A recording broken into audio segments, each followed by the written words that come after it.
So should you upgrade to the iPhone 7?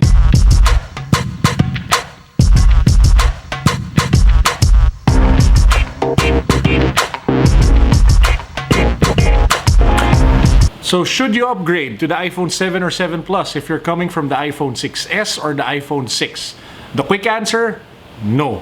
And we'll find out more about why you should buy it or why you shouldn't buy it in this video. So why shouldn't you upgrade to the iPhone 7 or the 7 Plus?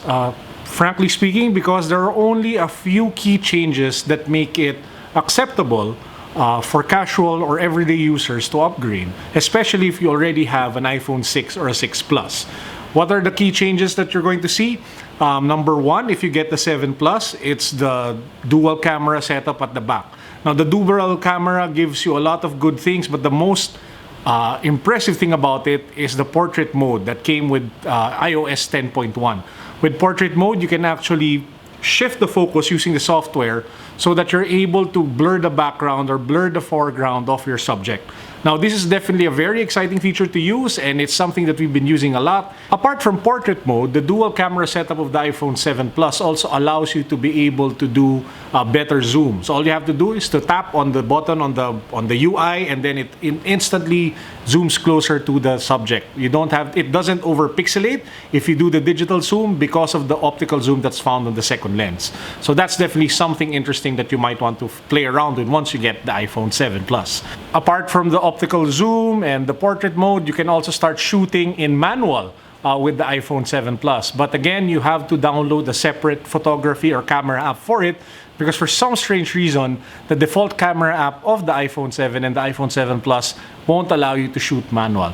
Now, what's the good thing about shooting in manual? Very quickly, you get to capture much better photos, and if you edit it or even if you just export it to JPEG, the overall quality is better. Now, it just adds a few more steps to the process of taking photos, so it's really more for power users or hardcore creators that want to make the most out of their camera on their iPhone. So apart from the camera, what else is there that's new with the iPhone 7 and the 7 Plus? Well, apart from the camera, there's really just the water resistance that comes along with the new phone. So if you're the type that always finds yourself in a watery environment where your phone gets splashed or your phone gets wet, then the iPhone 7 or the 7 Plus actually makes sense of an upgrade.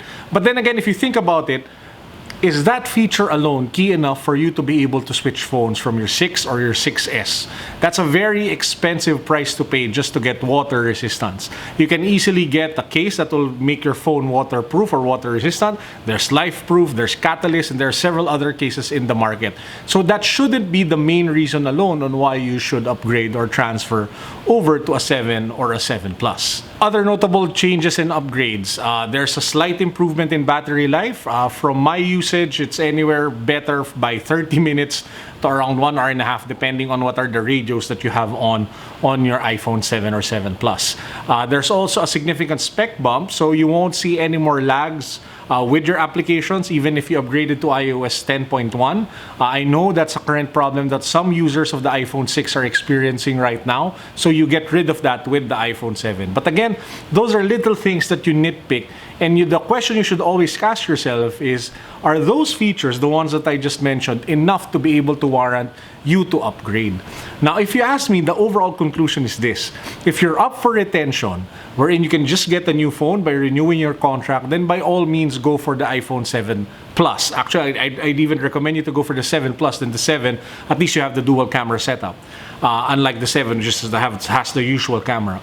Now, if you need to be able to shell out more money for it, or if you have to top up your contract just to get it, or if you have to sell your phone to buy a brand new one at retail, then it really doesn't make any sense. At the end of the day, the iPhone 6 or 6S or 6S Plus or 6 Plus really is just as good as the iPhone 7 Plus or 7.